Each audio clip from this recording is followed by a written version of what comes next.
I guess Nintendo figured that everybody is still busy going through those Golden Sun games because here it is, another week without a Nintendo Switch Online update. Thankfully, there are still a few Nintendo Entertainment System games that need to get the review crew treatment. I'm talking about 8-bit titles like Eliminator Boat Duel, Solomon's Key, and Super Dodgeball. Sure, these hit Nintendo's online service years ago, but I still need to ask, are any of these games actually worth playing? To answer that question, I decided to flip through the pages of Electronic Gaming Monthly, N-Force, The Games Machine, and more classic magazines to see what the critics said back when these games first came out. If you can dodge a wrench, you can dodge a ball, but you're still gonna be hit with a brand new episode of Nintendo Switch Online Review Crew.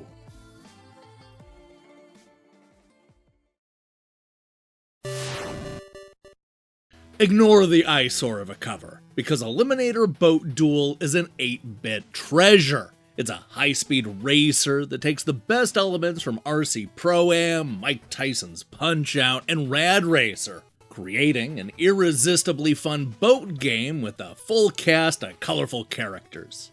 This is one of those games that could have very easily been lost to time, so it's actually really exciting to see this Electro Brain classic find its way onto the Nintendo Switch Online library.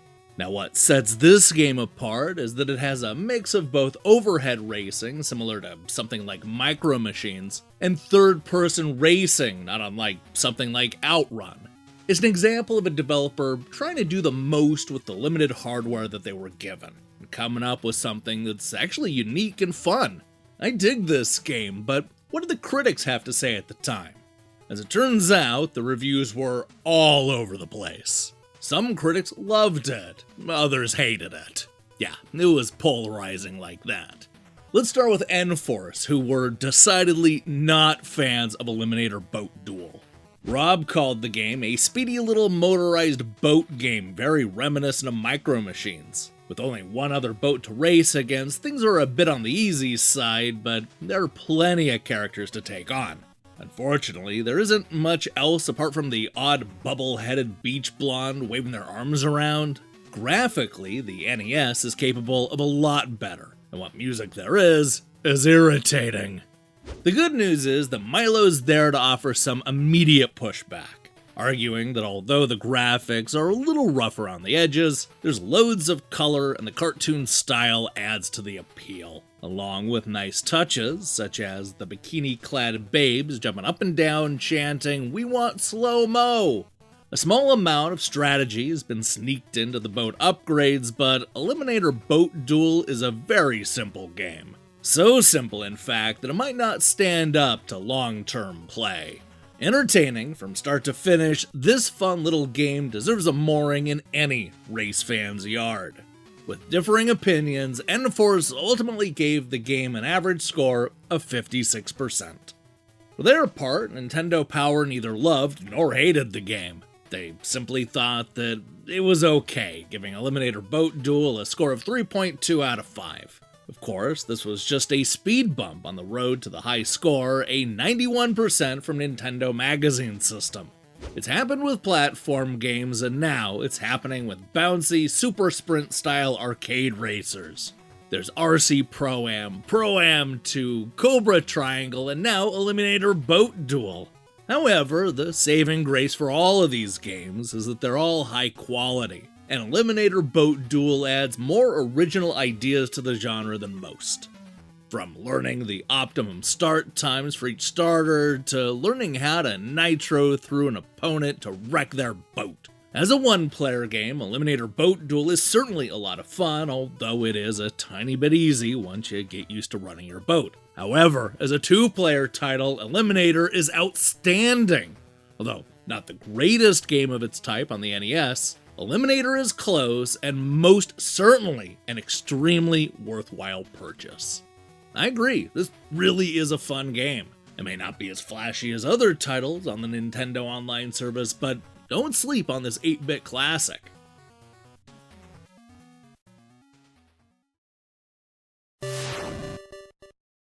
Although it wasn't sold as anything more than a dodgeball game in the United States, this 8-bit sports game is actually part of the Kunio-kun series, a franchise that includes beat-em-up classics like Renegade and River City Ransom.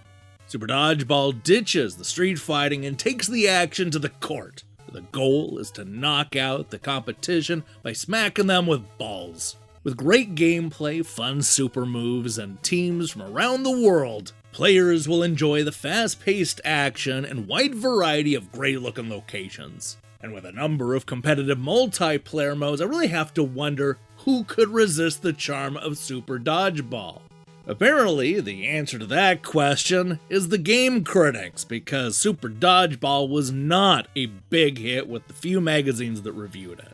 The highest score that I could find was a so-so 3.5 out of 5 from Nintendo Power. Well, not exactly bad. That came from an era of Nintendo Power that didn't offer critical reviews to back up their scores. Thankfully, that was not a problem with Electronic Gaming Monthly, who couldn't wait to share their criticisms of Super Dodgeball. The highest score came from Jim, who gave it a 6 out of 10 and said that it's a fun game that unfortunately is a little easy thanks to the awesome power throws. The graphics and sound are decent, but the gameplay makes up for any shortcomings. Super Dodgeball is different, but good. Steve gave the game a slightly lower 5 out of 10, but actually had good things to say about it. While the action may seem repetitive at first, the inclusion of special attack techniques brings a new dimension to the play. Super Dodgeball has rough graphics and is fairly easy, but it does have some merit. Ed disagreed, going as low as a 3 out of 10. CSG ImageSoft has cooked up a sports game that doesn't have attractive play mechanics or cool arcade-style play, or much of anything to boast about. The game suffers from bad flicker, repetitive gameplay, and a lack of interesting features. This one gets boring very quickly. Electronic Gaming Monthly ultimately gave Super Dodgeball an average score of 4.75 out of 10. And you know what? That seems incredibly low to me. But hey, you can judge it for yourself when you play this classic sports game on the Nintendo Switch.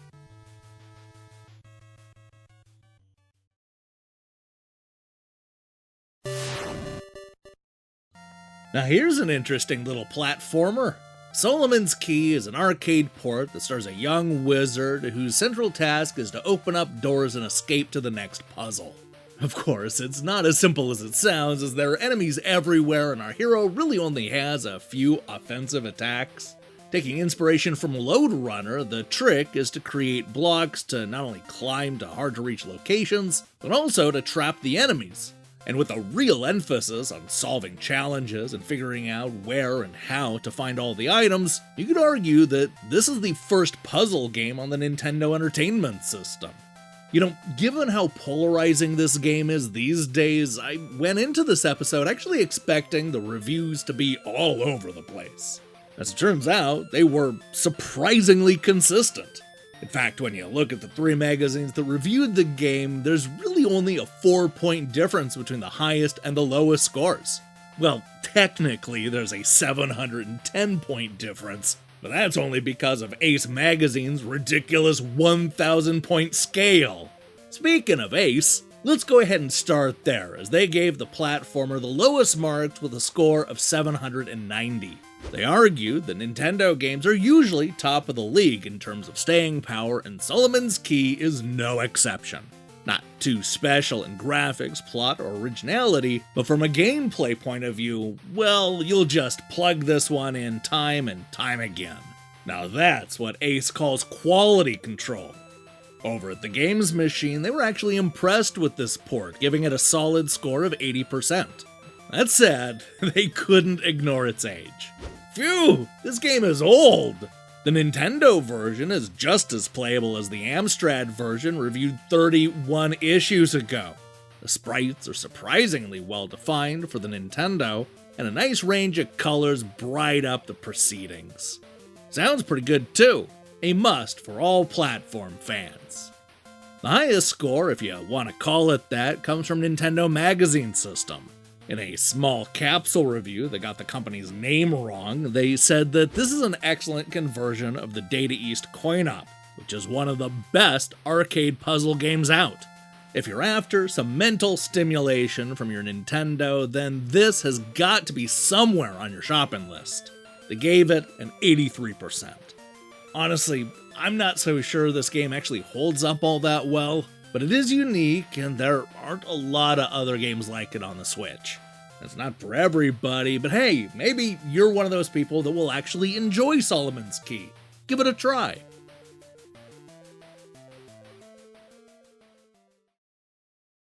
Hey, thanks for watching me break down these classic reviews. If you liked what you saw here, then you should know that we post new episodes just like this one every time Nintendo adds classic games to their online service. We have a whole playlist with dozens of these episodes. I'm serious, there are so many episodes. Now, here's the question I have for you. What's your favorite 8-bit racing game? Ooh, Eliminator Boat Duel's pretty great, but let's not forget about Rad Racer and Outrun and Hang On and the racer that started it all, Pole Position. Lots of classics to choose from, so let me see your picks in the comments below. In other news, I'm currently waist deep in reviews, so we'll see how many of those I'm able to get through this weekend. While you wait for that, I strongly recommend you click that subscribe button and support what we're doing here. Until then,